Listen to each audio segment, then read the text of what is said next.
இப்போ negative energy அப்படின்றது எல்லாருமே நம்புறாங்க. பாசிட்டிவ் எனர்ஜி இருக்கு, நெகட்டிவ் எனர்ஜி இருக்குன்னு. இப்போ ஒரு ஒரு ஒரு வீட்ல நெகட்டிவ் எனர்ஜி இருக்குன்றது எப்படி கண்டுபிடிப்பீங்க? மேம் எல்லாமே இன் யாங் மெத்தட் தான் மேடம். பகல்னு ஒண்ணு இருந்தா இரவுன்னு ஒண்ணு இருக்கும். சூரியன் ஒண்ணுனா சந்திரன்.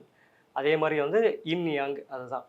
ஆ மேபி கருப்பு வெள்ளை கான்செப்ட் இன் யாங் ஆமா தியரி. கருப்பு வெள்ளை கான்செப்ட் தான். அந்த பேஸ் தான் மேடம் உங்களுக்கு. இப்ப நீங்க சாமி இருக்குன்னு நம்புறீங்கன்னா, உங்களுக்கு அந்த நம்பிக்கை இருக்கும். நீங்க இல்லன்னு நெனச்சீங்கன்னா ஒண்ணுமே இல்ல. அப்ப வந்து இந்த ஒளியும், இருட்டும் மாறி மாறி வர்றது தான் இயற்கை உங்களுக்கு. ஸோ அப்போ வந்து பாசிட்டிவ்னு ஒண்ணு இருக்கும்போது, நெகட்டிவ் ஏன் இருக்காதுன்னு நெனைக்கிறீங்க?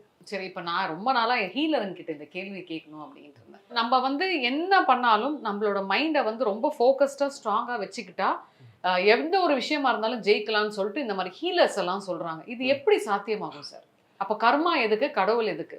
இல்ல மேடம். உங்களுக்கு நெகட்டிவா திங்க் பண்ணி நெகட்டிவ் வழியில போறவங்களுக்கும் கர்மா வேலை செய்யும். எல்லாமே அவங்களோட மென்டல் ஸ்ட்ரென்த் தான்.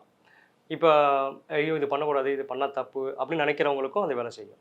அதாவது அவங்க பார்த்தீங்கன்னா, இது தப்பே பெரிய தப்பே பண்ணிட்டு, ஸோ அவங்க இதில பொறுத்தவரைக்கும் அது கரெக்ட்ன்னு போவாங்க. இவங்களுக்கும் யுனிவர்சல் வழி கொடுக்கும். நல்லது செய்றவங்களுக்கும் வழி கொடுக்கும்.